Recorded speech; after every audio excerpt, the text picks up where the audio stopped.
Hello, my friend. Today I will tell you another long-forgotten legend. Close your eyes and let the magic transport you to Middle-earth. Our journey begins.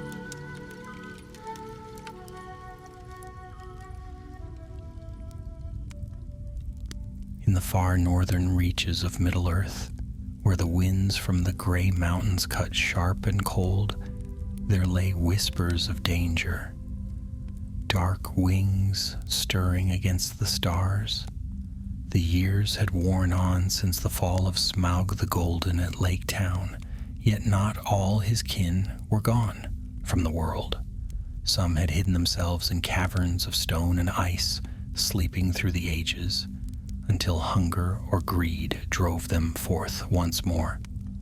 Word of such a stirring came at last to the woodland halls of King Thranduil, deep in the shadows of Greenwood the Great, which men now named Mirkwood. Travelers from the north, ragged dwarves who had fled their mines, spoke of fire in the skies and of a shadow moving among the peaks. They swore that a dragon, lesser than mighty Smaug, yet still terrible, had awoken and claimed a hoard once left behind by their kin. When this news was told, in the king's halls, silence fell. The torches upon the carved pillars flickered, and a weight seemed to hang upon every elf present. For all knew the ruin the dragons brought, and none had forgotten the smoke of Lake Town that had once darkened the sky. Thranduil himself sat upon his throne of carven stone, his brow furrowed as he listened. At length he spoke, his voice calm, yet edged with iron. If this be true, then danger grows near our borders. Not only dwarves, but men and elves alike would suffer should a worm of fire roam free. We cannot sit idle. He turned his gaze to a tall captain among his guard, a seasoned elf whose hair was dark as raven's wing, and whose eyes had seen long years of strife. This was Larian, known for his steady hand and unyielding heart. "Larian," said the king, "I charge you to take a company north. Seek out this dragon, learn its strength, and if fortune grants, see that it does not grow to be a greater peril. But be wary, for dragons are cunning, and their tongues are sharper than their teeth." Larian bowed low, hand upon his breast. "It shall be as you command, my king." Yet among those who listened was a younger elf, Kalanor by name. His spirit was bright, and his eagerness for renown burned hot within him. He had trained long with bow and blade, but had not yet tested himself against the terrors of the wider world. When he heard Thranduil's words, his heart leapt, and though he was not called by name, he stepped forward. "My lord," Kalanor said, "let me ride with Larian. I have long yearned to prove myself in service of our people. If there is peril, I would not be found cowering in safety while others fight." A murmur passed among the gathered elves. Thranduil regarded the youth with cool, measuring eyes. For a moment he said nothing, and the silence grew heavy. Then at last a faint smile touched the corners of his lips.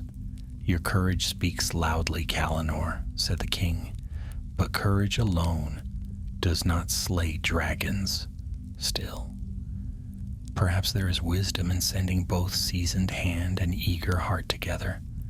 Go then, and may your zeal be tempered by Larian's judgment." Thus it was decided. That very night Larian chose 10 companions from among the woodland guard, swift of foot and keen of eye. They bore with them bows of yew, blades of elven steel, and cloaks woven with the hues of forest and shadow. Kalanor was among them, his face alight with both pride and anticipation. Before dawn they set out, slipping silently through the greenwood like whispers on the wind. The forest was heavy with autumn mist, and the air carried the scent of fallen leaves. Owls watched with round, solemn eyes as the company passed beneath the trees, their steps so light that no branch stirred.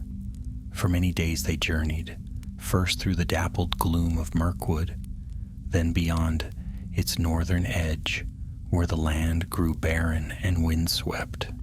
Hills rose bleak and gray, crowned with heather, and far ahead loomed the jagged teeth of the gray mountains. As they neared that desolate range, Larian kept his company close. He forbade songs and laughter, for the land itself seemed to listen, and the echoes of their voices might carry farther than they wished.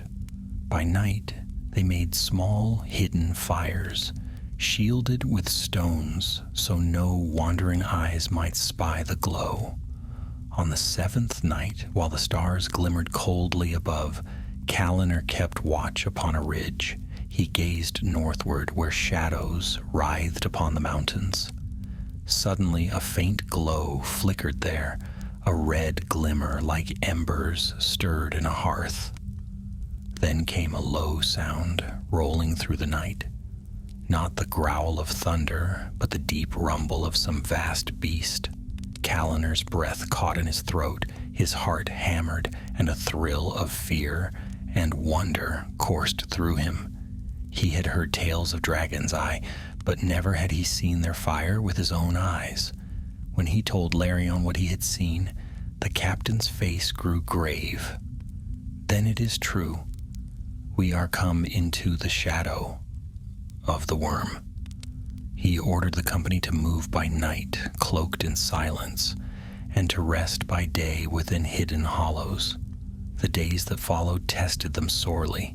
Twice they spied orc tracks in the earth, fresh and many.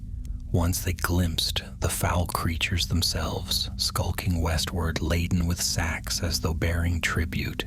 The elves did not strike, for Larion bade them hold their hand.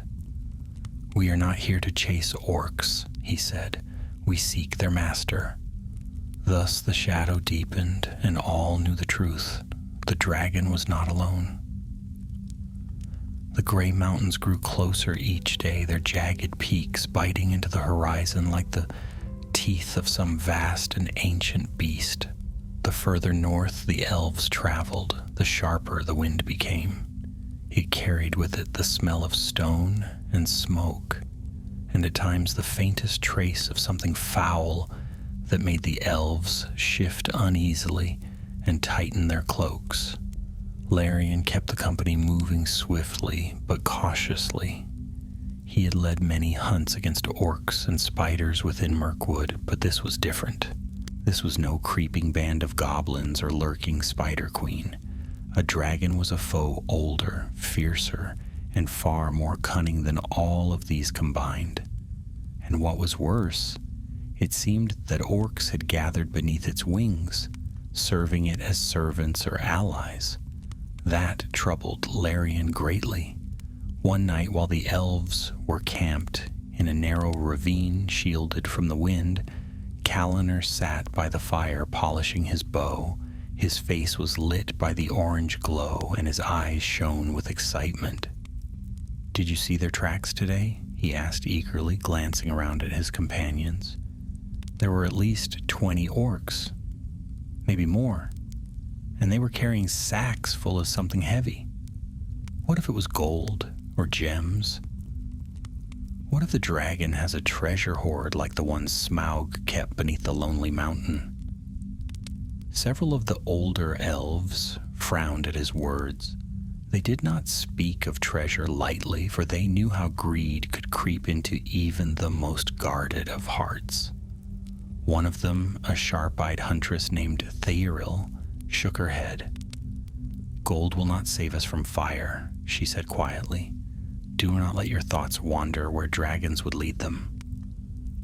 Larion gave Calliner a long, steady look. His voice was calm but firm.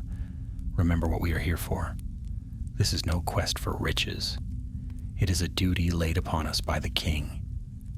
Think less of treasures, Kalinor, and more the lives that might burn should this worm fly south.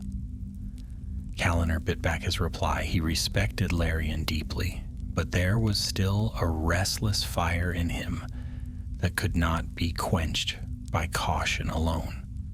To prove himself, that was what he wanted most. To win a name that would be remembered, not merely as one elf among many. The company moved on the next morning, their cloaks wrapped tightly around them as the wind howled between the rocks. They climbed higher and higher into the broken country, at the foothills of the gray mountains. The land here was harsh, marked with jagged stones, steep gullies, and scattered patches of heather that clung stubbornly to the earth. It was on the 10th day of their journey that they first came upon true signs of the dragon. Larian was the one who noticed it. They had been crossing a ridge when he suddenly raised his hand for silence. The elves froze, their keen ears straining. Then they saw it, a great blackened scar across the hillside below, as though some vast torch had swept across the earth. Stones lay cracked and split, and the heather was reduced to ash. The air was heavy, with the faint stench of burnt flesh. Larian descended to study the mark, his boots crunching on the brittle ash. He touched the blackened earth, then brought his fingers close to his nose. His jaw tightened. "This was fire," he said, "and not long ago. The worm has been hunting here." The company exchanged uneasy glances. Even the bravest of them felt their stomachs twist. That evening, while they rested in a sheltered cave, Larian gathered them together. His voice was steady, but his eyes were grave. "We have found proof enough that the dragon is real, but I fear we face more than one foe. You saw the orcs' tracks as I did. They were not wandering without purpose. I believe they bring offerings to the beast, tribute to keep it from devouring them. If orcs and dragons stand together, it may mean ruin for more than the Grey Mountains. Mirkwood itself could burn." There was a heavy silence. Even Kalinor felt the weight of the words. "What shall we do?" asked Thyril. Larian folded his arms. "We must learn more. We cannot return with only rumors and fear. If orcs serve this beast, we must know how many and how close their bond has grown. Only then can Thranduil decide how to act." So it was agreed. The elves would press deeper into the mountains, risking all to learn the truth. The days that followed tested their courage at every turn. They crept through rocky passes, hiding in the shadows as bands of orcs trudged by. Once Kalinor nearly loosed an arrow at a pair of goblins who strayed too near, but Larian stayed his hand. "Not yet," the captain whispered. "One arrow loosed too soon could bring 100 more down upon us." At last they came upon a sight that made even Larian's breath catch. In a wide, broken valley, at the foot of a towering peak, there lay the dragon's lair. From the mouth of a cavern, vast and black, faint smoke coiled into the air. The ground before it was scorched and bare, littered with the bones of beasts. And at the cave's entrance, a score of orcs busied themselves with sacks and barrels. They dragged their burdens into the shadows, chattering to one another in harsh voices. The elves crouched upon a high ridge, watching in silence. Then it came, the sound of something vast moving in the dark. The orcs fell silent and bowed low, and from the cavern's depths came a low growl that rumbled through the stones. 2 eyes burning like coals flickered in the shadows. The dragon. It was not as great as Smaug, nor as golden. Its scales were a dull iron gray, scarred and jagged, and its wings were torn at the edges as though from many battles. Yet it was mighty still, with claws that gouged the stone and a tail that lashed like a whip. Smoke curled from its nostrils as it lumbered forward, its head swinging low to sniff at the sacks the orcs had laid before it. The beast gave a snort, then snapped open its jaws. With a sound like thunder, it poured fire over the ground, reducing the offering to molten slag. The orcs did not flee. Instead, they laughed, a cruel, twisted laughter that echoed across the valley. They seemed to take delight in the destruction. The dragon spoke then, its voice deep and harsh, scraping like stone on stone. Pitiful worms, your tribute is meager. Bring more, or I shall feast upon your flesh instead. The orcs bowed lower still, promising more, swearing loyalty with shrill voices. The dragon rumbled, then turned back into its cavern, vanishing once more into the dark. The elves remained frozen in silence. They had seen enough to know the truth. The orcs had indeed bent their necks to the dragon. And worse, this was only the beginning. Larion's face was pale, but his voice was steady. We cannot fight both orcs and dragon at once. We must find a way to sunder their bond, or all the north will burn. And though Calaner said nothing, in his heart he thought, here lies the chance I have long waited for. The night after the elves beheld the dragon for the first time was long and heavy. They did not dare strike camp in the open valley, nor light even the smallest fire. Instead, Larion led them higher into a cleft of rock, where they crouched in darkness, the chill seeping into their bones. The only warmth was the faint heat that lingered on the wind, drifting down from the scorched plain where the dragon had vented its fury. Calaner could not sleep. His mind was filled with the memory of those blazing eyes, the echo of the beast's voice. Though it had spoken in the tongue of orcs and men, there was something in it that seemed older than mountains, as if every word carried centuries of malice. He turned over and over in his thoughts the way the orcs had bowed before the creature, cringing and fawning, as though their fear was sweet to it. When at last he closed his eyes, he dreamed of fire, rolling skies of flame, and himself standing alone against it with bow in hand. In the dream, he loosed an arrow that pierced the dragon's eye, and the beast fell writhing at his feet. He awoke with his heart pounding, the sound of his dream victory still echoing in his ears. At dawn, Larion called them together. His face was drawn, but his voice was clear and decisive. We cannot return with only fear in our pockets. We have seen the dragon, aye, but what word shall we bring the king, save that it lives and is terrible? We must learn its ways, its strength, and above all, how deep the bond lies between it and the orcs. Thyril frowned, brushing a strand of dark hair from her eyes. You mean to spy upon a dragon? Few in all the long years of the world have done such a thing and lived? Larion's gaze was steady. Few, yet some. And we are elves of the woodland realm. Our steps are lighter than the stones, and our eyes are keener than any goblins. We will not walk into its very jaws, but from the shadows we may learn much. There were murmurs of agreement, though none spoke with joy. Even Calaner, eager as he was, felt a chill creep into his heart.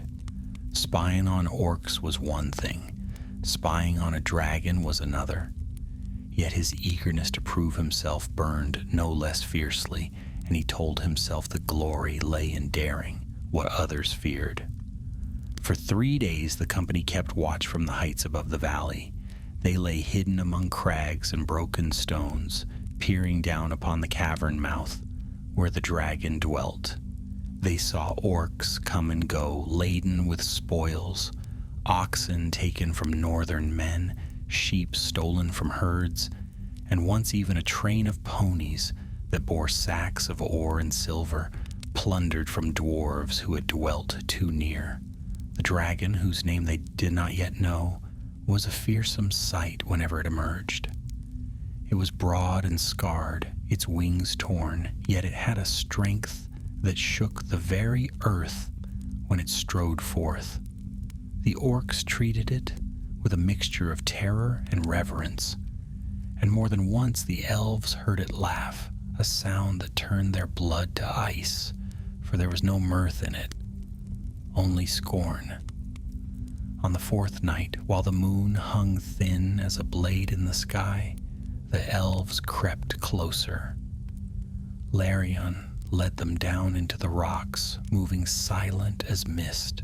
Calinor's heart hammered as they stole from shadow to shadow, until they were near enough to hear the guttural voices of the orcs gathered outside the lair. They crouched behind a fallen boulder, straining to listen. "More! Always more!" one orc was grumbling. "The beast is never satisfied. We give it oxen and it wants men. We give it silver and it wants gold. One day it will want us, mark my words." Another spat into the dirt. "Best it eat dwarves instead. Let the little stone diggers be the dragon's feast. All the better for us if their halls lie empty." The first gave a harsh laugh. "Aye, perhaps. But don't speak too loud. The worm hears more than you think. Best we keep our tongue still if we value our skins." At that moment, a thunderous snarl shook the air. Smoke billowed from the cavern mouth, and the orcs fell silent, cringing like beaten dogs. The dragon came forth, its scales glinting faintly in the moonlight. It spread its torn wings and reared high, its head swinging as it sniffed the night. "Do you think to hide your grumbling from me?" the beast growled. Its voice rolled over the rocks, making the very ground tremble. "I hear every whisper, every breath. Do you imagine I need your loyalty? I could devour the lot of you and find better servants in a day, yet I spare you for now. Bring me more, bring me men from the south, or I shall fly forth myself and take what I please." The orcs prostrated themselves, squealing oaths of obedience. Calinor clenched his fists, his blood boiling. To see them bowing like slaves to that monster filled him with rage. He longed to rise up, to fit an arrow to his string and let it fly straight into that smoking maw. His hand strayed to his quiver, and he half rose before Larion's grip fell like iron upon his shoulder. "Not now," the captain hissed, his eyes fierce. "One arrow will not slay it, and one cry will doom us all." Calinor froze, shame and fury warring in his chest. Slowly he lowered himself again. The dragon snorted, smoke swirling from its nostrils. "Do not think I am blind to your thoughts," it said, its voice sinking to a low, deadly hiss. "There are always whispers of rebellion among wretches like you. But know this. My name is Valarmir, and I am the fire that will scour this world when the time comes. Serve me, and you may crawl in my shadow a little longer. Defy me, and your scream shall echo in the mountains until the end of days." With that, it turned and vanished back into the blackness of its lair. The orcs slunk away soon after, muttering darkly, and the valley was left in silence once more. When at last Larion signaled for the company to retreat, Calinor was trembling with a mixture of awe and frustration. Valarmir! The name rang in his ears like a challenge. Here was a dragon not only alive but scheming, binding orcs to his service, plotting raids upon men and dwarves. How could they simply watch and then flee home with tidings? Back in the safety of their camp, Larion gathered them once again. His voice was low, but all could hear the weight of it. You have heard the beast's name. You have seen the bond he weaves with orcs. This is no passing shadow. If he grows in power, he may soon rival Smaug himself. We cannot face him in open battle, not with so few. But we must act. The orcs will spread his dominion, and his fire will fall upon the innocent. We must find a way to break this pact before it is sealed too strongly. A silence followed. The task before them seemed vast and grim. It was then that Calliner spoke, unable to hold his tongue. We cannot wait for him to grow stronger. We must strike first. If we wait, he will only gather more orcs, more treasures, and more power. Now he is scarred, his wings torn. Surely he is weaker than Smaug ever was. Let us act while we have the chance. Several of the elves looked at him as if he had gone mad. Thiril shook her head. One arrow cannot slay a dragon, Calliner, nor a dozen. We would be ash before our shafts struck home. But Calliner's eyes blazed. Then we must be cunning. We are elves of the woodland realm. We are not helpless. If we can lure him into a trap, if we can bring down stone upon him or strike him in some secret place, then perhaps... Enough. Larion's voice was sharp and the camp fell silent. He looked at Calliner with a hard, weary gaze. Your fire does you credit, but it may also undo us. Think not that eagerness is the same as wisdom. We will not throw away our lives on a fool's charge. Calliner lowered his eyes, biting back his anger. But in his heart he whispered, If you will not act, then I will. That night, while the others slept, he lay awake staring at the dark ceiling of the cave. Valarmir's name echoed in his thoughts, a challenge burning brighter than the stars above, and slowly a dangerous idea began to form in his mind. The days passed in grim silence after the dragon had named himself Valarmir. The elves lingered in the mountains, hidden like ghosts among the crags, watching and listening. Orcs came and went in greater numbers now, always bearing gifts for the beast. Some carried livestock driven north from raids on men, others dragged sacks of ore and plundered treasure. It was clear to Larion and his companions that Valarmir was weaving a net of fear and power across the north, binding the goblin tribes to him with fire and threat. Yet the longer they watched, the greater their unease grew. They could not remain hidden forever, and every day brought more strength to the dragon. Larion kept his counsel close, speaking softly with Thiril and the elder warriors of the company. But though their words were hushed, Calliner listened keenly, for his heart burned with restless impatience.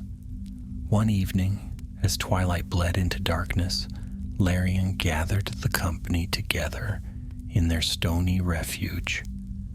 The air was cold, and their breath hung in the air like mist.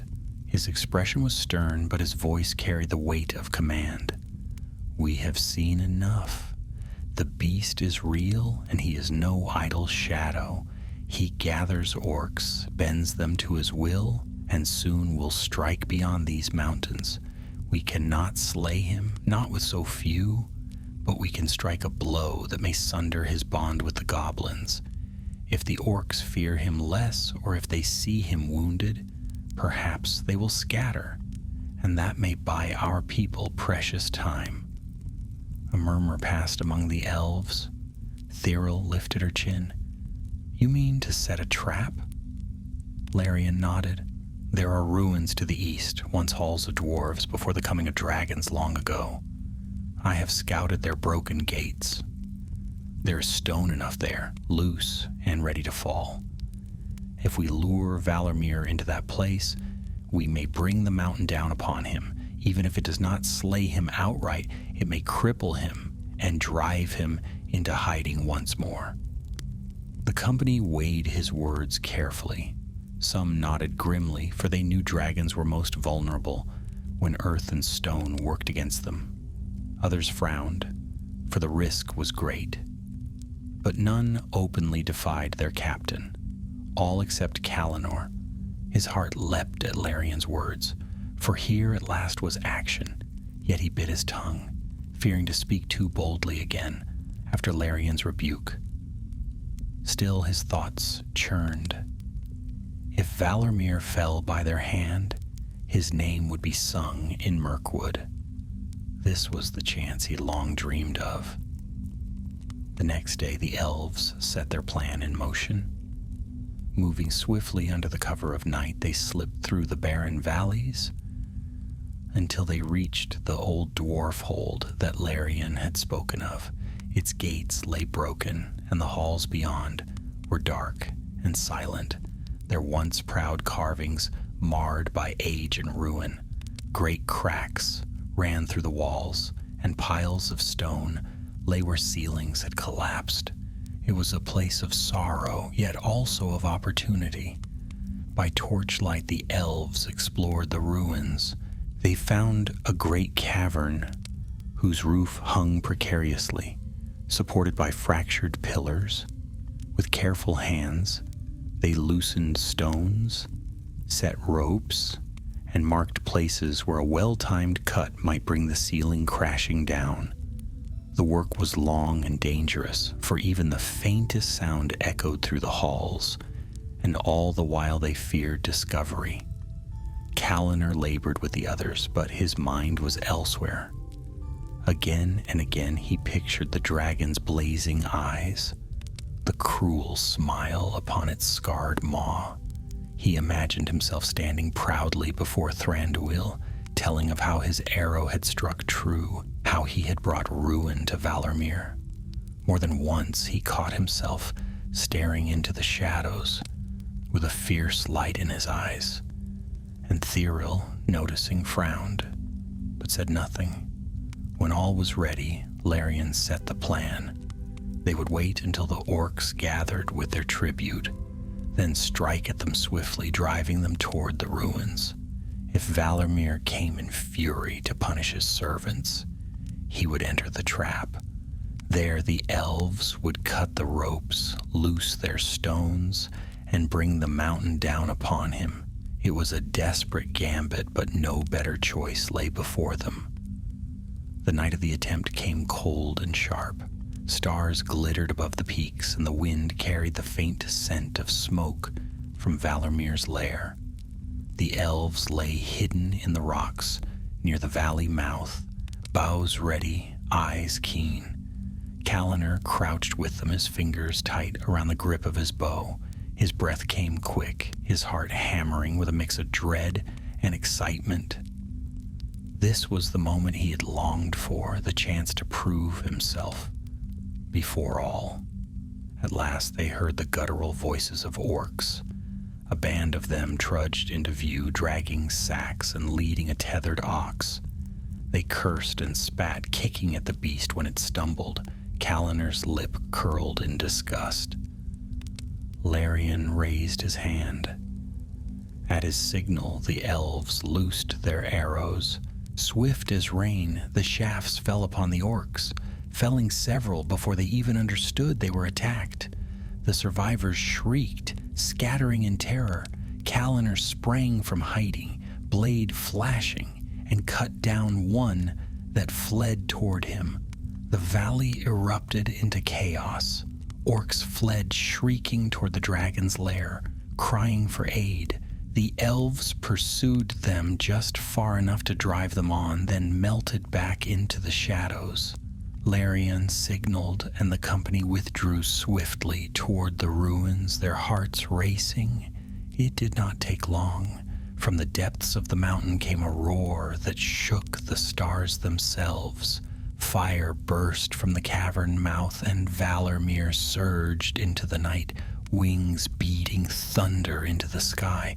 The ground trembled as he took to the air, his cry echoing from peak to peak. Kalanor's eyes widened as the dragon soared above them. vast and terrible, he felt both awe and triumph, for the beast had taken the bait. "Steady," Larian commanded, his voice calm despite the quake of the earth. "Into the ruins.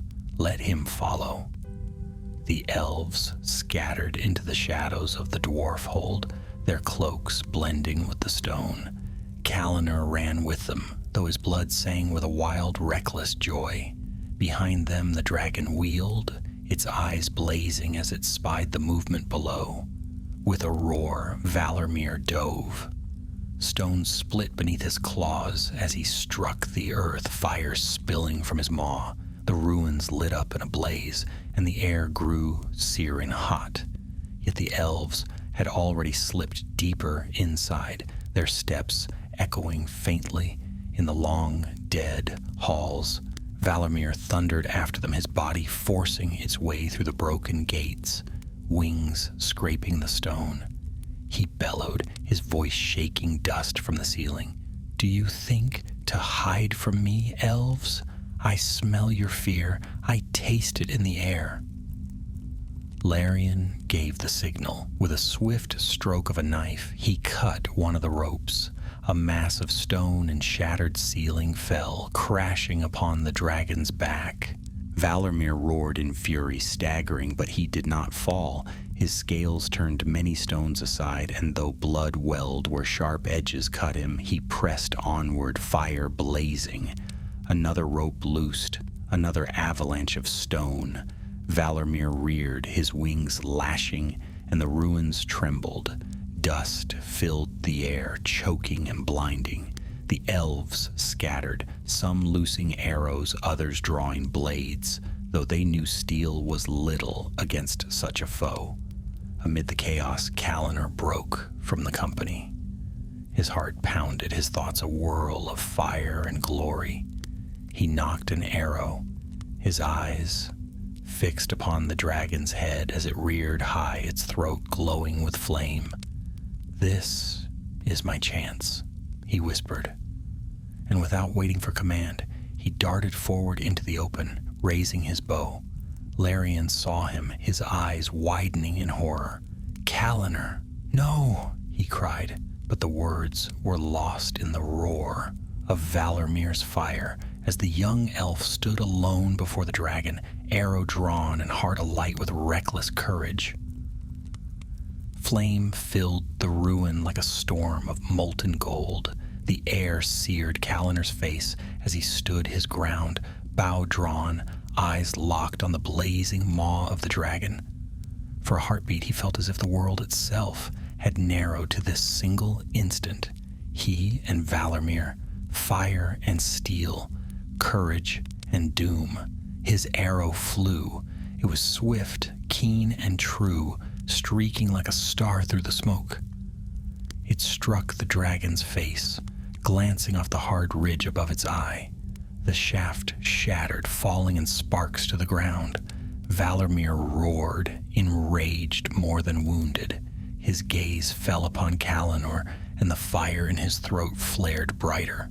"Bold little worm," he thundered, his voice shaking the very stones. "Do you think yourself mighty enough to sting me? I will roast you where you stand and grind your bones to ash." The torrent of fire came, sweeping the ground in a wave of unbearable heat. Kaliner leapt aside, rolling behind a broken pillar. The flame struck stone, sending shards flying. For an instant he lay gasping, the heat clawing at his lungs, his hair singed. Yet his spirit burned no less fiercely. He rose again, bow in hand, ready to draw another arrow. But Larian was there before him, seizing his arm with iron strength. "Are you mad?" the captain hissed, dragging him back into the shadows. "One arrow cannot slay a dragon. You would throw your life away for nothing." Kaliner struggled, his face flushed with anger and shame. "I struck him. I made him bleed. If we aim true, if we waste time on folly, we all die." Larian snapped, his voice cold as steel. Save your fire for when it is needed. Now move!" The dragon roared again, shaking off stones that still clung to his scales. Blood seeped from shallow wounds where the rock had cut him, but his fury only grew stronger. He lumbered deeper into the ruins, his tail lashing and smashing ancient pillars to dust. Fire gushed from his jaws, lighting the halls in a red and golden glare. The elves scattered, their cloaks blending into the shadows. They loosed arrows from hidden corners, shafts darting like angry hornets. Some struck the softer flesh of the dragon's wings, others glanced harmlessly from his armored hide. Valarmir bellowed, snapping at the shadows, his teeth crushing stone as if it were bread. "Cowards," he thundered, his voice booming through the halls. "Skulkers in shadows, come forth and meet your doom, if you dare." Another rope was cut, another thunderous crash of stone. This time a great block struck Valarmir's shoulder, driving him to one knee. Dust billowed, choking the air. The elves cheered softly in their hearts, hope flickering that perhaps the trap might yet succeed. But Valarmir rose with a roar that seemed to shake the mountain itself. His eyes blazed like twin furnaces. With a sweep of his wings, he sent a gale of dust and broken stone blasting through the cavern. The elves staggered, some thrown to the ground. Kallanr shielded his face, his ears ringing. When the dust cleared, he saw the dragon advancing again, relentless. The ruin shook with every step. Larian's voice cut through the chaos. "Fall back! To the inner halls!" The company retreated, darting from shadow to shadow as Valarmir pressed after them. Another rope loosed, and part of the ceiling came crashing down, striking the dragon's flank. He roared in pain this time, true pain, and a spray of blood fell upon the stones. Yet still he came on, fire blazing, rage unquenched. Kallanr's heart pounded, his every instinct screamed to flee, yet another voice within urged him on. "This is our chance. This is my chance." The elves reached the inner cavern, a vast chamber where a great chasm split the floor. A broken bridge spanned it, its stones cracked and crumbling. Larian had chosen this place well. It was the heart of the trap. If the dragon could be lured onto the bridge, the elves might cut it loose, sending beast and stone plunging into the abyss below. The company spread out, arrows ready, blades drawn. Larian stood at the forefront, his eyes fixed upon the dark tunnel where Valarmir's growls echoed closer. "Steady now," he murmured. "Steady." The dragon burst forth, a river of fire surging from his jaws. The elves scattered, arrows streaking in reply. Valarmir reared, his wings beating, and stepped onto the bridge. Stones cracked beneath his weight, dust and rubble falling into the abyss. Larian raised his hand. "Now!" Two elves dashed forward, axes in hand, striking at the chains and ropes that bound the bridge. Sparks flew as steel bit stone. The bridge shuddered, sagging under the dragon's bulk. But Valarmir saw their purpose. With a sweep of his tail, he struck them both. One was hurled against the wall, crumpling lifeless to the ground. The other fell screaming into the chasm, vanishing into darkness. "No!" Thyril cried, loosing arrow after arrow, her face pale with grief and fury. Larian's jaw tightened, but he gave no order to halt. "Again! Strike the chains!" Kallanr felt the moment seize him. His blood roared in his ears. Without thought, he sprang forward, leaping onto the bridge itself. Stones cracked beneath him, but he cared nothing for it. He drew his blade, racing toward the far side where the last chain still held fast. "Kallanr!" Larian's voice rang out, half command, half plea, But the young elf did not heed. Valarmir's head swung, his blazing eyes fixing upon the reckless figure on the bridge. He laughed, a sound like iron tearing. "Ah, so the brave one shows himself again. Come, little spark, come and burn." The dragon lunged, jaws snapping. Kaliner darted aside, barely escaping the fiery breath that scorched the stones at his heels. He reached the far side, raised his blade, and struck at the chain with all his strength. Sparks leapt, steel clanged. The chain groaned, but did not break. Valarmir roared, his claws raking the bridge. The stone split and the whole span trembled. Kaliner struck again, his arm burning with effort. The chain cracked, strained. Then Larian was there, hurling his own weight into the blow. Together, captain and youth brought the chain crashing down. The bridge gave way. With a deafening roar, Valarmir plunged into the abyss, stones and fire falling with him. The chasm filled with smoke and flame as the dragon's body struck far below.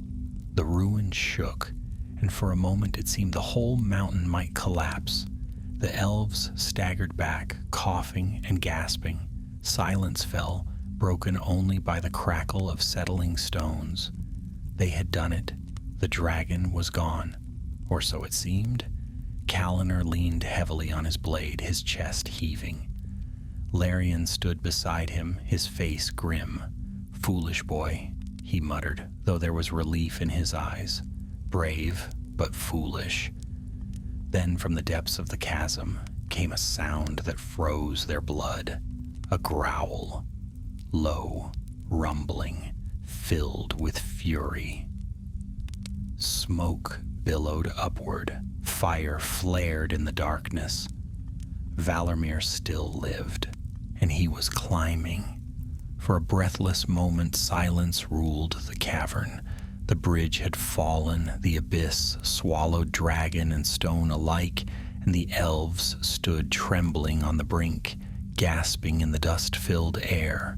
Then came that sound again, the growl, low and dreadful, rising from the depths like thunder rolling up from under the earth. Every elf stiffened. Bows lifted, swords slid from sheaths. The faint flicker of fire began to glow far below, like the heartbeat of some vast furnace. "No," Thiril whispered, her voice shaking despite her strength. "Nothing could live after such a fall." But Larian knew better. His eyes, grim and steady, remained fixed upon the chasm. "Do not deceive yourselves. Dragons are not so easily slain." The glow grew brighter. Rocks tumbled as something vast clawed its way upward. Then, with a roar that shook the mountain to its roots, Valarmir surged into view once more. His scales were blackened and bloodied, his wings torn worse than before, yet his fury burned hotter than any wound. Fire spewed from his jaws, rolling across the chamber in a tide of searing heat. The elves scattered, leaping aside as flames engulfed the place where they had stood. Dust rained down from the ceiling, cracks splitting the ancient stone.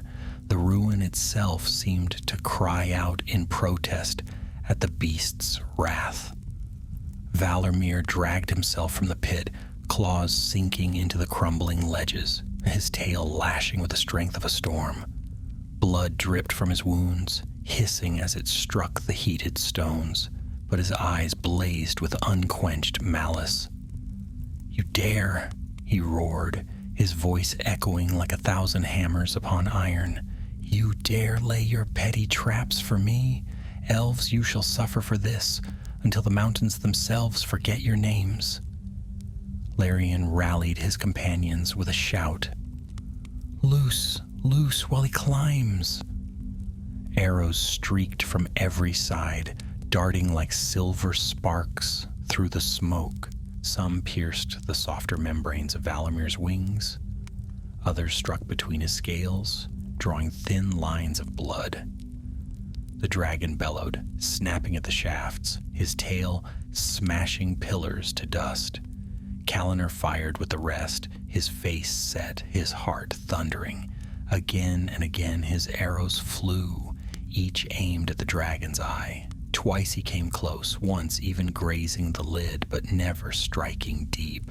Still his courage burned undimmed. Valarmir hauled himself onto solid ground, his bulk filling half the chamber. With a single sweep of his claws, he sent stones flying. A pillar toppled, crashing to the floor. The elves darted aside, swift as shadows, but two were not swift enough. One was crushed beneath the falling rock, another caught by fire and consumed before the eyes of his comrades. Grief clutched their hearts, but there was no time to mourn. Larian's voice rose above the chaos. To the tunnels, drawn deeper. The elves fell back, retreating through a narrow passage that wound deeper into the ruins. Their footsteps rang on stone as they fled, the air thick with heat and smoke. Behind them came Valarmir, bellowing rage, fire bursting from his maw to light the tunnels. His body strained against the walls, scraping, forcing stone to crack and crumble, but still he pressed on. The narrowness of the way gave the elves a sliver of hope. Here the dragon's wings were useless, his movements slowed. Arrows struck him more often now, finding joints and softer places, yet every wound only fueled his wrath. "Run," Larian urged. "We cannot hold him here. He will bring the mountain down." They burst into another cavern at last, this one vast and hollow, a place where once dwarves had mined deep into the roots of the earth. Shafts and ledges rose high above, shadows yawning. Rubble lay everywhere, and the ceiling sagged ominously, with cracks. Larian's eyes darted across the chamber. He saw what might yet be their salvation. A great tower of stone, fractured but still standing, loomed near the center. If it could be brought down, perhaps it would bury the dragon once and for all. He turned to his company, his voice fierce. "There! Aim for the tower. Bring it down upon him when he enters." The elves split, some scrambling up the ledges to gain height, others readying ropes and axes. Kallenor remained with Larian, his bow raised, eyes never leaving the tunnel mouth. Then Valarmir burst forth, fire searing, his voice a roar of hatred. "You cannot hide, you cannot flee. Your bones will be my feast, your screams my song." The elves loosed, arrows hailed down, striking the dragon's wounds. He reeled, snapping, fire spilling across the floor. The tower shook with the force of his fury, but it did not fall. Kallenor's eyes narrowed. He could see where cracks spread through the stone. He knew what must be done. Without waiting for command, he darted across the cavern floor, leaping from boulder to boulder. He ignored Larian's shout of warning. His feet carried him straight toward the tower, straight toward the very path of the dragon. Valarmir's gaze locked on him instantly. "Ah, the little flame again. Come closer, bold one. Closer, and I will savor your defiance before I devour you." The dragon lunged, fire streaming, claws gouging the earth. Kallenor rolled beneath the flames, the heat blistering his skin, and sprang to his feet beside the fractured tower. He drew his blade and struck hard at the base, where cracks gaped wide. Sparks flew, stone groaned, dust rained down. "Strike, Kallenor, strike!" Thyril cried from above, loosing arrows to distract the beast. Valarmir's tail lashed, striking the tower itself. The whole mass shuddered. Kallenor staggered, nearly thrown, but he lifted his blade again, hacking with all his strength. The stone cracked louder, a sound like thunder in the deep. Larian, seeing his intent, rushed to his side. Together they struck, blade and axe, elf and elf, united in desperation. With a deafening roar, the tower of stone collapsed. It toppled forward, a mountain of rubble crashing down upon the dragon's back. Dust filled the cavern, stones splitting, echoes booming. Valarmir shrieked, his cry so terrible that every elf flinched as if their very hearts were pierced. The dragon fell beneath the ruin, his wings thrashed, his claws tore at the rubble, but the weight was too great. Dust and smoke swallowed him, burying his form in a chaos of shattered rock. Silence fell again, broken only by the ragged breath of the survivors. For long moments none spoke. Then slowly Larian lowered his weapon. His face was pale, his eyes weary. "It is done," he said softly. "At last, it is done." Calliner leaned on his blade, trembling with exhaustion. His body ached, his lungs burned, but his spirit soared. They had done it. They had struck down a dragon. Yet as the dust settled, a shadow of doubt crept into his heart. For though Valarmir's body lay buried, though the ruin was silent, he remembered the sound of the beast's growl, rising even from the abyss. Dragons were cunning. Dragons were enduring. Was this truly the end? Larian's gaze lingered on the rubble, his face hard. "We must not linger. Whether slain or merely buried, we cannot tarry here. Others will come. The orcs will not remain idle when they find their master fallen." The company gathered what strength remained to them. They had lost comrades, their number sorely diminished. Yet they still lived, and their task was not finished. They must return to Thranduil with word of what they had seen, of the beasts they had faced, of the peril that yet lingered in the north. As they turned to depart, Calliner glanced back one last time. Dust still swirled above the rubble, faint embers glowing deep within. He shivered but did not speak, for though Valarmir seemed buried, some part of him knew this was not the last they would hear of the dragon. The elves departed the ruined cavern in silence, their hearts heavy with both triumph and grief. They had faced the dragon Valarmir had brought down stone and shadow upon his back, yet the cost had been steep. Of the 12 who had set forth from Thranduil's halls, only 8 now remained. 4 brave souls lay buried in rubble or ash, their voices lost to the night. Larian led the survivors through the broken tunnels, his steps swift but wary. The mountain groaned above them, dust still falling in faint showers, and the air stank of smoke. They did not speak, for each knew the danger was not yet past. At last they emerged into the cold night air. Stars glittered above, sharp and distant, while the wind howled across the peaks. The elves paused, drinking deep of the chill breath of freedom, though their hearts were not yet at ease. "We should make haste southward," Thyril urged, her eyes scanning the dark horizon. "The orcs will not be blind to what has passed. Already they may be gathering." Larian nodded. "Aye. We have struck a blow, but it will not go unanswered. We must bear word to the king before the north is aflame." The company set out, moving swiftly through the barren valleys. Their cloaks billowed in the wind, their steps light upon the stone. They did not linger, did not rest long, but pressed on through night and day, alike. Calliner walked with them, his heart still burning from the battle. Though his body ached, though his skin still bore the heat of dragon fire, he felt a fierce pride within. He had stood before Valarmir, had loosed arrow and struck stone, had helped bring the beast low. Yet mingled with that pride was a gnawing unease.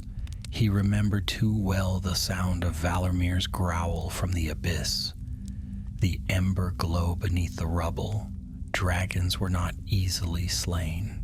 On the second night of their flight, as they camped within a narrow ravine, Kalinor lay awake staring at the stars. Larian sat nearby, sharpening his blade with slow, steady strokes. The rasp of stone on steel filled the silence between them.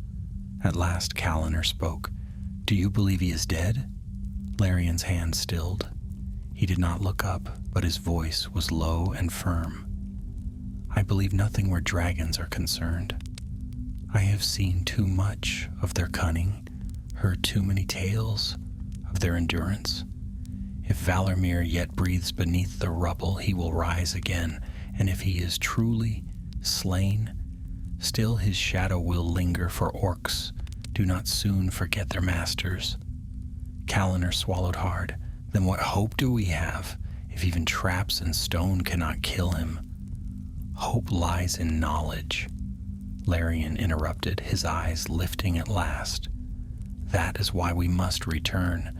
Thranduil must know the truth, that his realm may be ready. The north is no longer safe, not while such beasts stir."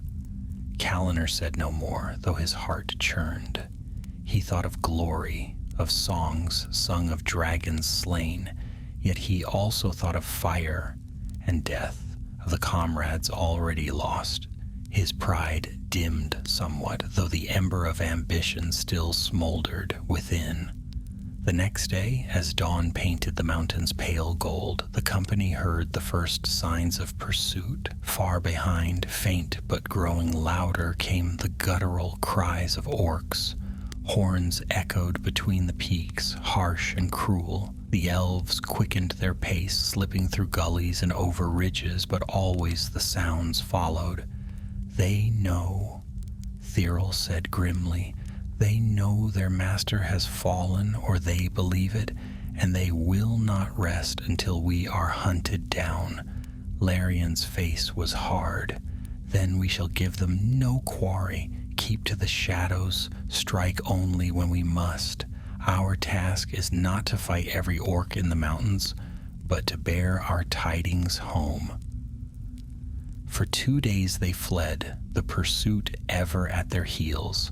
Once in a narrow pass, a band of orcs ambushed them, arrows whistling from the rocks above. But the elves were swift, their own bows singing in reply. Orcs fell screaming from the cliffs, and the survivors fled, howling into the dark. Yet the cost of such skirmishes was time. Each fight delayed them, and each delay tightened the noose of pursuit. By the third night, the howls of wargs joined the orc horns, echoing like wolves hungry for blood. The company took refuge in a cave, their cloaks drawn tight, their fires quenched. They listened as the sounds of their hunters passed close by, the ground trembling with the thunder of paws. The stench of beasts filled the air, rank and foul. Kalinor gripped his bow so tightly his knuckles whitened. Never had he felt so trapped, so hunted. At last, the sounds faded, and the elves dared breathe again, but Larian's eyes were dark. "They grow bolder," he said. "It will not be long before they find us again." On the 4th day, the pursuit reached its peak. The elves had barely cleared a stony ridge when horns blared behind them, and a host of orcs spilled from the rocks. At their head rode great wargs, their riders howling with glee. "Run!" Larian commanded. The company dashed down the slope, arrows flying back to slow their foes. The wargs bounded after them, swift and terrible, their jaws slavering.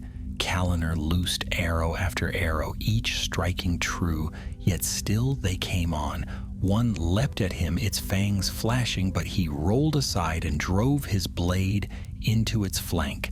The beast howled, collapsing, and Kalinor scrambled to his feet, his heart pounding. The chase led them into a deep ravine, where sheer walls rose on either side. The ground was rough, strewn with boulders, but it offered no escape. The elves pressed on, knowing the risk. for there was no other path. Behind them the orcs poured in, their cries echoing between the cliffs. Larian skidded to a halt at the far end of the ravine. Before them lay a wall of stone, high and unyielding. The path was barred. "We are trapped!" Thyril gasped, her eyes wide. Larian's face was grim. "Then we shall make our stand." The elves turned, forming a line across the ravine, bows raised, blades ready. The orcs surged forward, a black tide of malice. Arrows flew, wargs leapt, steel clashed against steel. Kaliner fought like one possessed, his every movement swift and sure. His arrows struck true, his blade flashed in the gloom, yet still the enemy pressed, countless and unrelenting. As he fought, a terrible sound rose above the din, a roar, vast and dreadful, echoing down the ravine like a storm. Every elf froze, every orc faltered, even the wargs whined in fear. Kaliner's heart turned to ice. He knew that sound. He had heard it in dreams, in memory, in the darkest corners of his soul. Valarmir, the dragon, lived. From the peaks above came a blast of fire rolling down the cliffs. Rocks split, flames roared, and the battle dissolved into chaos. Orcs screamed, elves scattered, wargs fled yelping, and through the smoke and fire a vast shadow passed overhead, wings torn but still mighty. Valarmir descended upon the ravine, his roar shaking the mountains. "You thought me broken," he thundered, his voice thick with rage. "You thought me buried beneath stone, but I rise again, stronger for the pain you gave me. Now you shall learn what it is to challenge Valarmir." Flame poured forth, engulfing the battlefield. Stone cracked, trees on the heights caught fire, and the very air seemed to burn. The elves leapt aside, desperate to escape the inferno, but there was no hiding from the dragon's wrath. Larian's voice cut through the chaos, fierce and unyielding. "Scatter, scatter into the rocks, survive or all is lost." Kaliner's world was fire and fear, the sky itself ablaze, the ground trembling beneath the dragon's fury. The trap had failed. The pursuit had ended. Valarmir lived, and now he hunted. The ravine became a furnace. Fire rolled down its length, searing air and stone alike. The orcs who had pursued the elves screamed as they were caught in the inferno, their cries cut short in a rush of flame. Wargs scattered, some leaping futilely at the walls, others crushed beneath falling rock. Even the elves, swift and nimble, found little refuge, for the heat seemed to cling to them, burning their lungs and blistering their skin. Kaliner stumbled through smoke, his cloak aflame at the edges. He tore it free and cast it aside, gasping, his heart hammering. Overhead, Valarmir wheeled, his scarred wings tearing the air, his roar echoing from cliff to cliff. He was wounded, aye, his body bore gashes where stone and arrow had bitten him, but his fury burned hotter than ever, and it gave him strength. "Larian!" Kaliner shouted, though his voice was nearly drowned by the roar of fire. He could not see his captain.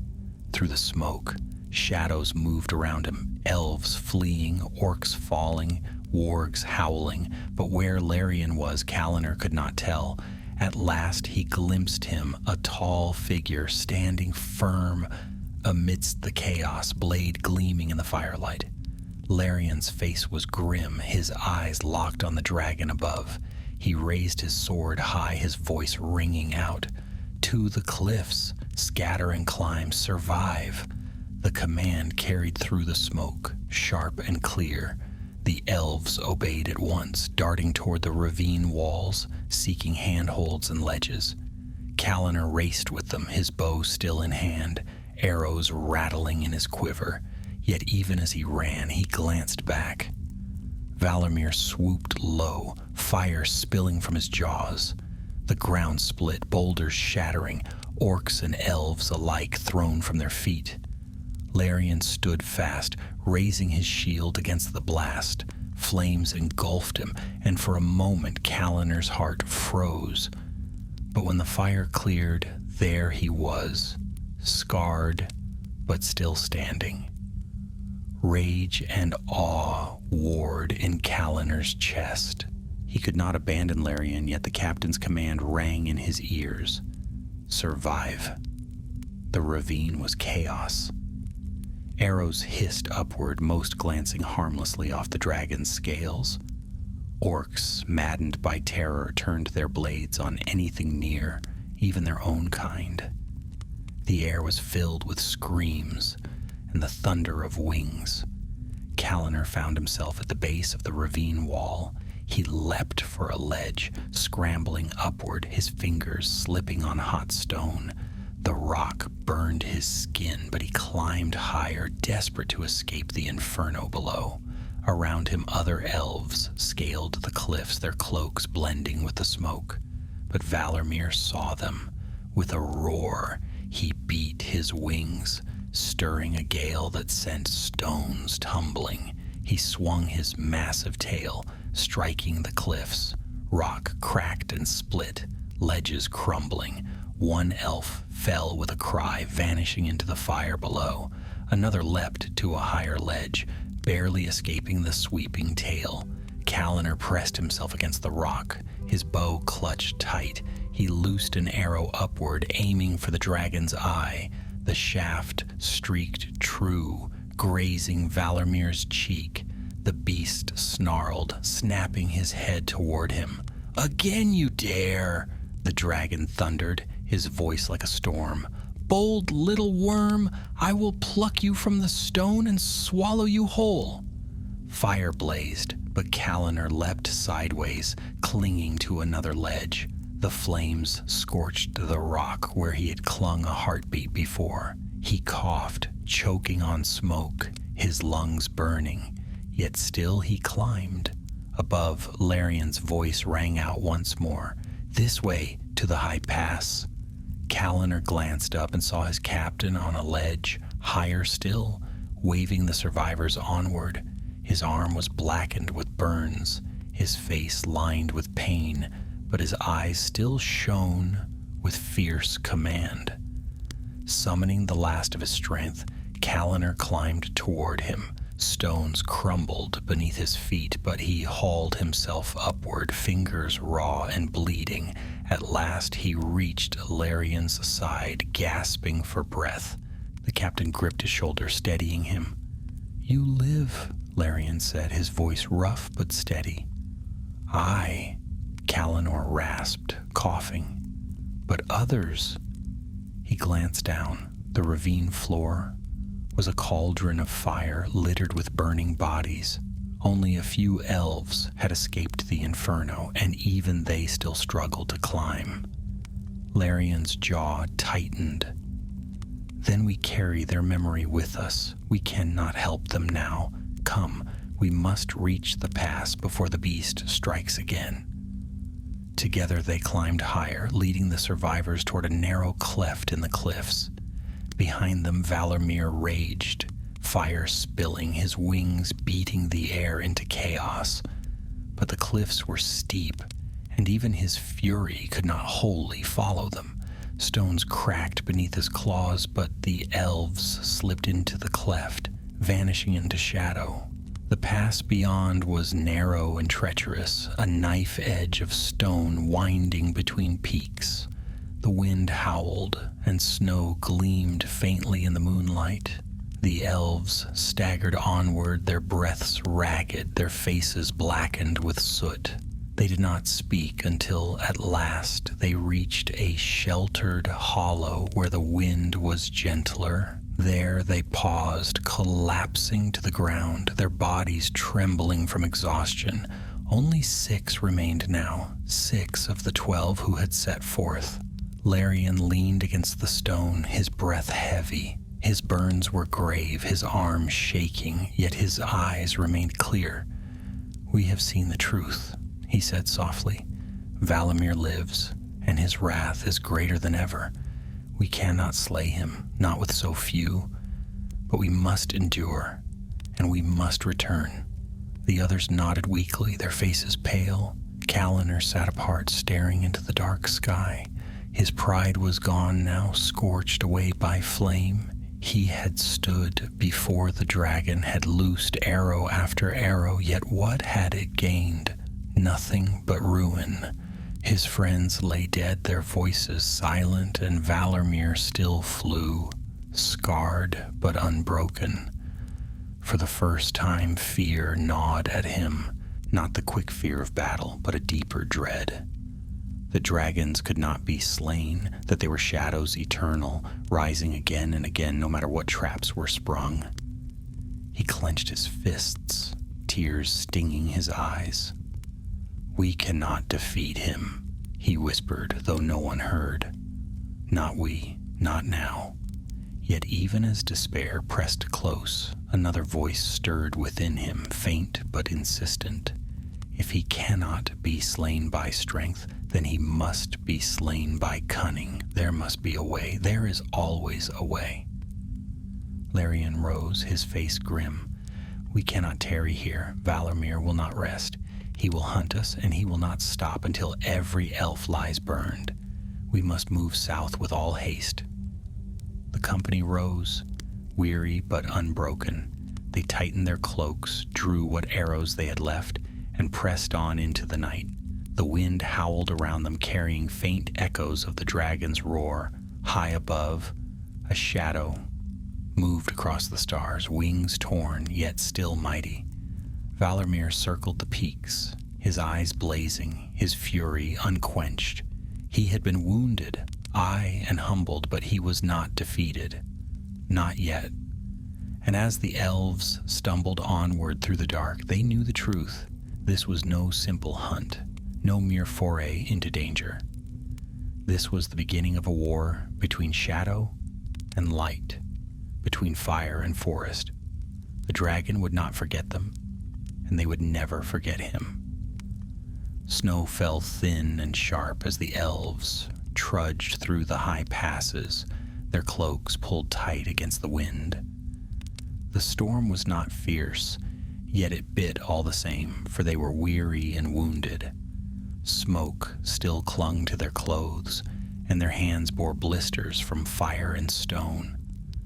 They moved silently, 6 shadows against the pale cliffs, each step carrying them farther from the ravine of death, yet not far enough to ease their hearts. Above the peaks, the sky was dark. Stars glimmered faintly, but often their light was blotted by a vast shadow moving across the heavens. Valarmir was still hunting. His roars echoed now and again, rolling like thunder from peak to peak. Sometimes fire flared far off, as if he scoured the mountains in fury. Each time the elves froze where they stood, hearts pounding, waiting for the beast to swoop upon them. But always the flames faded and they pressed on. Larian walked at their head. His arm was bandaged with strips of cloak, the burns on his skin raw and painful, but he did not falter. His gaze never left the path ahead, his voice steady whenever he gave command. The others leaned on his strength, though they knew he was as weary as they. Calaner followed close behind, his thoughts heavy. He had dreamed of glory, of slaying a dragon and winning renown. Instead, he had watched friends die, burned and crushed, while Valarmir still lived. The dragon's laughter haunted him, echoing in the wind. He clenched his fists, shame and anger twisting in his chest. At last they reached a ledge that jutted from the mountainside, offering a narrow shelter from the storm. There they halted, gathering close. The snow swirled around them, but the cliff shielded them from the worst of the wind. Larian lowered himself onto a rock, his breath misting. "We will rest here for a time," he said, "but not long." Valarmir will not cease his hunt. We must keep ahead of him. Thyril sat nearby, her face pale in the moonlight. How long can we flee? He is stronger than we, swifter than we. He has wings to carry him where he will and fire to scour the land. If he hunts us without rest, we cannot escape. Larian's jaw tightened. We cannot match him in strength, but we may yet outwit him. Dragons are cunning, aye, but also proud. Pride blinds, and pride can be turned against itself. The elves listened in silence, their eyes fixed on their captain. Kallanr felt a flicker of hope, though faint. Larian always spoke with purpose. If he saw a path, perhaps there was one. As they rested, the mountain shook with a distant roar. Fire lit the sky far away, a faint glow against the clouds. The elves huddled closer, none daring to speak. At length, Larian rose. "Come," he said. "We cannot tarry. There is an old watch post of the dwarves, not far from here, built in the days when they still mined these peaks. If it yet stands, it may give us cover. From there we may find a way to descend swiftly into the lowlands." They set out once more, moving along the narrow ledges. The path was treacherous, slick with snow and ice. Once Kallanr slipped, his foot skidding toward the edge, but Thyril caught his arm and pulled him back. He murmured thanks, though his voice was tight. She gave him a hard look, but said nothing. The climb was slow, their breaths ragged, yet after many hours they came upon the place Larian had spoken of.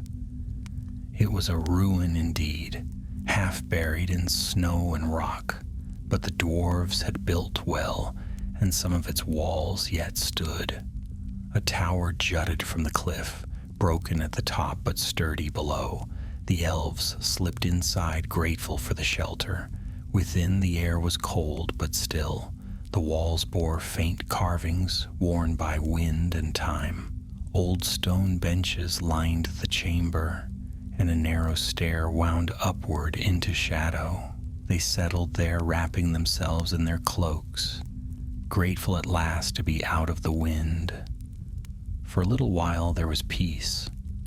The howling of the storm dulled, the firelight of Valarmir absent from the sky. The elves rested, their weariness heavy upon them. Some closed their eyes, though none dared sleep deeply. Kallanr sat apart, staring into the darkness. His mind was restless, his thoughts circling like hawks. He remembered every moment of the battle, the crash of stone, the roar of fire, the dragon's eyes blazing with fury. He remembered the comrades lost, their voices silenced forever, and he remembered his own folly, rushing headlong into danger, heedless of command. Shame pricked at him sharp as a blade, yet pride stirred too, whispering that he had dared what others feared. He had stood before the dragon, loosed arrows into its very face. He had not cowered, though death was near.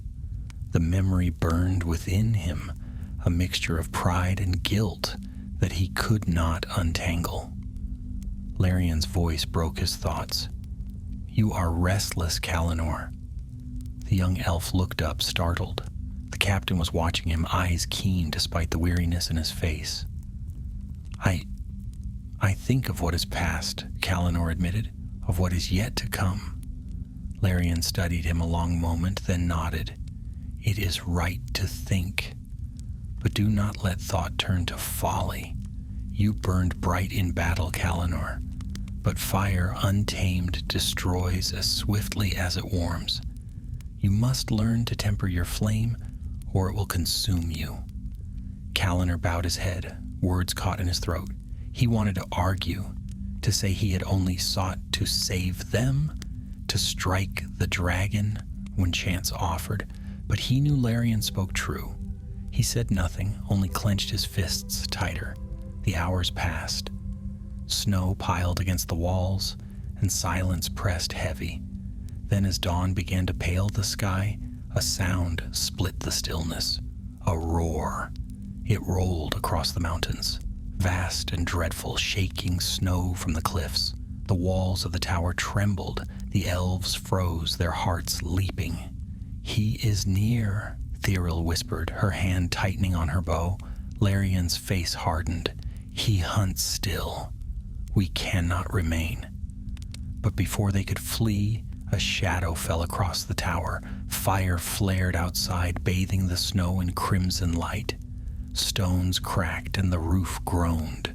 Valarmir had found them. The dragon's voice roared down from above. "Run, little elves. Hide in your holes if you dare. I will burn every stone, crush every wall until nothing remains." The tower shook as claws struck the walls. Dust rained down, stones splitting. The elves leapt to their feet, arrows nocked, blades drawn. "Out! To the cliffs!" Larian shouted. They burst from the tower as fire engulfed it, the walls shattering in a storm of stone and flame. The snow melted in torrents, steam hissing into the air. The elves fled across the ledges, arrows streaking upward. Kaliner glanced back once, his heart hammering. Valarmir loomed above, wings torn but mighty, his body scarred yet strong. Smoke curled from his jaws, his eyes blazing with fury. The dragon had survived fire, stone, and abyss, and now he would not rest until every elf who had defied him lay dead. The hunt was not over. It had only just begun. The mountain shook as Valarmir's roar thundered across the peaks. The ruined dwarf tower crumbled behind the elves, flames licking skyward as the dragon's fire consumed stone and snow alike. The 6 survivors raced along the ledges, their cloaks snapping in the wind, arrows clutched tight in trembling hands. Smoke rose in coils from below, and the sky above was darkened by vast wings. "Faster!" Larian commanded, his voice raw but steady. He pressed them on, his sword drawn. Though he knew steel meant little against such a foe, every stride cost him pain. His burns throbbed, his breath came harsh, but he would not falter. Kaliner ran just behind him, his heart pounding. The dragon's shadow fell across him, blotting out the stars. He dared a glance upward. Valarmir wheeled above, his scarred wings beating, his eyes fixed on the narrow trail where they fled. Fire gleamed at his jaws, waiting to pour forth. Suddenly, with a roar, the dragon dove. "Down!" Larian shouted. The company threw themselves against the rock as a torrent of flame swept over the path. Heat seared their backs, cloaks smoldered, hair curled from the blast. The stone beneath their hands grew hot, and the air turned to a furnace. When the fire passed, the elves scrambled up again, coughing, their eyes stinging from smoke. "He toys with us," Thiril gasped, loosing an arrow upward. The shaft vanished against Valarmir's scales. "He could have roasted us where we lay. Yet he holds back." Larian's face was grim. "Aye, he hunts as a wolf hunts deer, herding, testing. He wants us to flee, to wear ourselves thin until we fall without a fight." The truth of it chilled them more than the wind. The trail wound higher, the cliffs narrowing. Snow fell more thickly now, swirling in the wind. The elves pressed on, their breath clouding, their limbs weary. Yet always Valarmir's shadow followed, and always his roars echoed from the peaks. At last they reached a high ridge, a narrow spine of stone that stretched like a blade between 2 valleys. The wind howled across it, sharp and cruel. One misstep would mean a fall into endless dark. The elves hesitated, dread filling their hearts.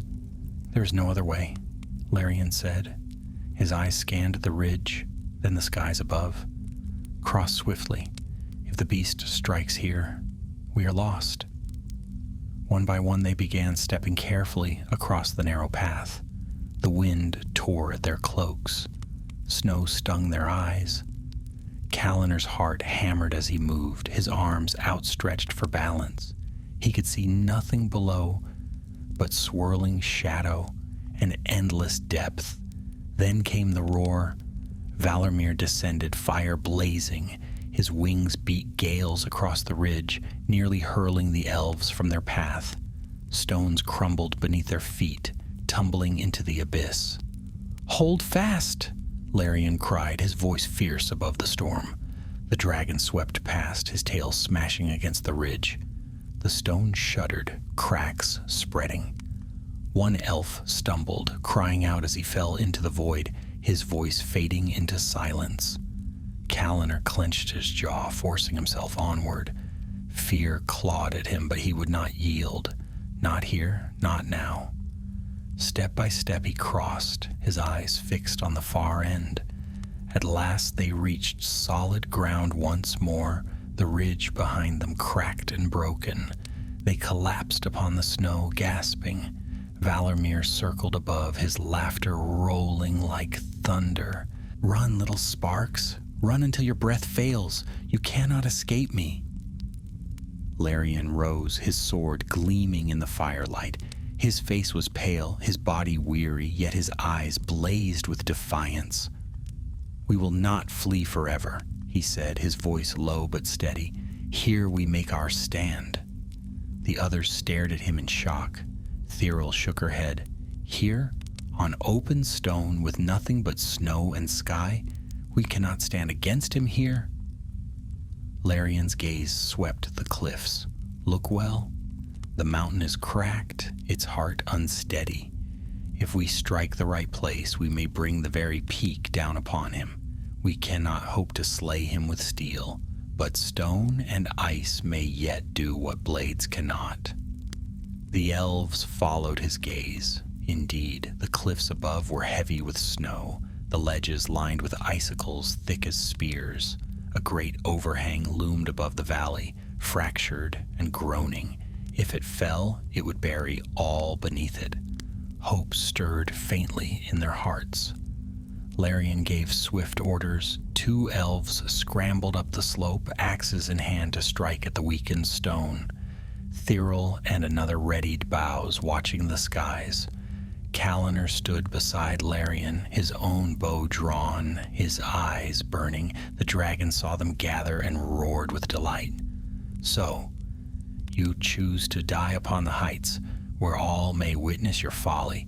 Very well, I will end you here, and your ashes shall drift upon the wind." He dove, fire blazing. "Now!" Larian shouted. Arrows flew upward, striking Valamir's wings and eyes. He snarled, flames spilling wide, but he pressed on. The 2 elves on the slope struck with their axes, stone cracking beneath their blows. Snow and ice shifted, tumbling in small avalanches. Callanor loosed arrow after arrow, his hands steady despite the terror in his heart. One shaft struck deep into the torn membrane of the dragon's wing, drawing a roar of pain. Valarmir twisted, his dive faltering. The mountain groaned. Snow split, the overhang trembled. "Strike harder," Larian urged. "Bring it down!" The axes rang again. With a thunderous crack, the overhang gave way. An avalanche roared down the mountainside, stone, snow, and ice tumbling in a vast torrent. It crashed upon Valarmir as he swept low, engulfing him in white fury. His roar was swallowed by the thunder of falling rock. The ground shook as the avalanche swept into the valley, burying all beneath. Silence fell, broken only by the wind. The elves stood frozen, staring at the mass of snow and stone that now filled the valley below. "Is it done?" Thyril whispered, her voice trembling. Larian did not answer at once. His eyes scanned the ruin, his jaw tight. At last he said, "Perhaps, perhaps not. But if he lives, he will not rise swiftly from such a fall. We have bought ourselves time, time to return, time to warn the king. The company lowered their weapons, exhaustion crashing over them. Some wept, others sank to their knees in silence. Callner stood still, his bow clutched tight, his heart pounding. For the first time he felt no pride, no thrill of glory, only weariness and the faint, gnawing fear that Valarmir yet lived beneath the snow. Larian placed a hand on his shoulder. "You fought bravely, Callner," he said quietly. "Bravery is not enough to slay a dragon, but without it, we would not have survived. Hold fast to it, but temper it with wisdom. That is the harder task." Callner met his gaze, nodding slowly. For once, he had no words. The wind howled over the peaks, carrying away the last echoes of battle. The elves turned southward, their steps heavy, their hearts burdened with both grief and hope. Behind them the mountain lay silent, buried in snow. Yet deep beneath the weight of stone and ice, a faint ember still glowed, and a heartbeat still thundered in the dark. Valarmir was not finished. The survivors of the Woodland Company descended the mountains as shadows of their former selves. 6 had fled the dragon's fury, but by the time they left the high passes, only 4 remained. The mountains claimed 2 more with their treacherous paths, one slipping upon ice and vanishing into the depths, another struck by falling stone when the cliffs groaned under the scars of the avalanche. No dragon fire touched them, but still, the shadow of Valarmir followed, heavy as doom. Larian led the way, his burns stiffening, his strength waning, yet his will unbroken. Each day he rose first, each night he watched longest, though his body cried out for rest. None dared question him, for they saw the fire in his eyes. He had sworn to return to Thranduil, and return he would, though the mountains themselves tried to hold him. Callner followed close at his side, changed beyond measure from the eager youth who had set forth. His bow still hung at his shoulder, his quiver nearly empty, but his pride was gone. He carried instead a quiet determination, born not of glory, but of grief. The faces of the fallen haunted him. Friends who had laughed with him in the king's halls, comrades who had trusted him in battle, all now silent beneath snow and stone. Their memory weighed heavier than any burden. Snow turned to rain as they left the high places behind. The land grew less barren, though still wild and empty. Pines rose tall upon the slopes, and rivers cut swift paths through the valleys. Here they found food again, roots and berries, even a stag that fell to Thirl's bow. Yet even with strength returning, their hearts remained heavy. At night, when they camped beneath the trees, they spoke little. Only once did Larian break the silence with words that all needed yet feared to hear. "We struck a heavy blow," he said quietly, his voice carrying in the darkness. "The avalanche buried Valarmir deep. If he yet lives, he is sorely wounded. He may slumber long before rising again. That time is our victory, for it gives us warning. Yet do not deceive yourselves. Dragons endure." Smaug lay hidden for many years before he came forth in fire. Valarmir may do the same. Perhaps our children's children will face him once more, but he will not be easily slain. No one answered. The truth was too heavy. Yet Callner lay awake long after, staring at the stars through the branches. He thought of those who had died, of the blood and fire that had filled the mountains, and he swore silently that if Valarmir rose again in his lifetime, he would not falter. he had learned much. That courage without wisdom was folly, that pride without restraint brought ruin. If ever he faced the beast again, he would not be the reckless boy who had run headlong into fire. At last, after many days of weary travel, the green shadows of Mirkwood spread before them. Never had the sight of those ancient trees filled them with such relief. The forest was dark, its air heavy, but it was home. They entered beneath the eaves as travelers, long lost, their steps slowing with the weight of memory. Word spread swiftly through the woodland realm. The guards who first glimpsed them cried out in shock, for none had expected their return. Many had feared the company lost to Dragonfire. Messengers ran ahead bearing tidings to the king. Thus it was that Thranduil himself came forth to meet them at the gates of his great halls. His eyes, bright as cold stars, searched their faces, counting, weighing. He saw at once the truth. Of 12 who had gone, only 4 returned. Larian knelt, bowing his head despite his wounds. "My lord, we have seen what few would dare behold. Valarmir, a dragon of old, yet lives in the Grey Mountains. We set trap and stone against him. Twice he fell beneath ruin, yet still he rose. We struck him sorely, but not enough to end him. He is wounded, aye, perhaps long hindered, but not slain." A shadow passed across the king's face. He closed his eyes for a moment as though in grief, then opened them again clear and hard. "You have done what was asked," he said softly.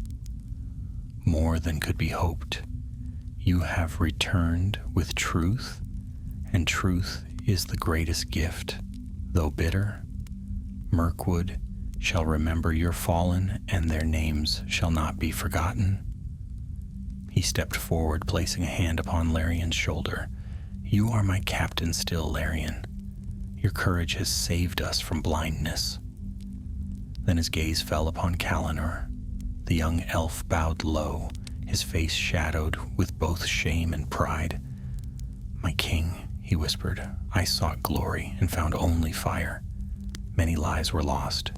If fault is mine, I will bear it." Thranduil studied him long.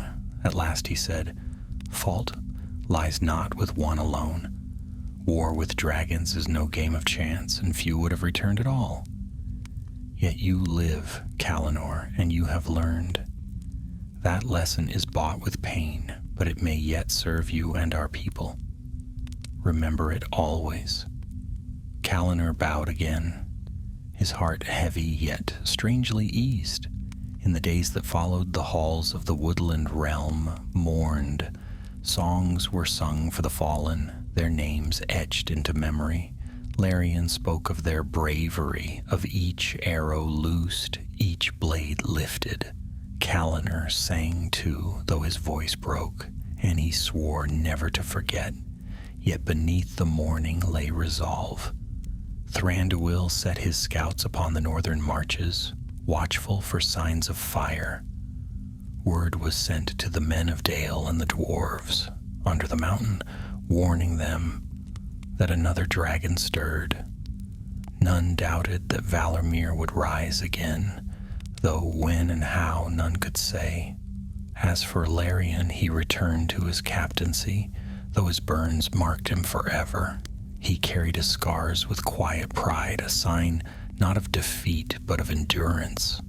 And Kalanor, once reckless, now trained with greater patience, tempering his eagerness with hard-earned wisdom. The fire in him still burned, but it was a steadier flame, one that might in time blaze bright without consuming all. Seasons passed, and whispers of Valarmir faded, for no fire lit the Grey Mountains, no roar echoed from their peaks. Yet those who had been there, Larian, Thiril, Kalanor, and the others, knew better. They knew dragons did not die so easily. Sometimes when the wind blew cold from the north, Kalanor would pause in his training and gaze toward the distant mountains. he would see again the blazing eyes, hear again the roar that shook the sky. And though fear stirred in his heart, so too did resolve, for he knew the tale was not ended. Valarmir lived, buried deep beneath snow and stone, waiting. Whether he rose in 10 years or 100, Middle-earth would face his fire again. And when that day came, the memory of those who had fought before would not be forgotten. The elves would be ready. And Kalinor, no longer a boy chasing glory, but a warrior tempered by fire, swore he would stand against the dragon once more. For though dragons endure, so too do those who defy them.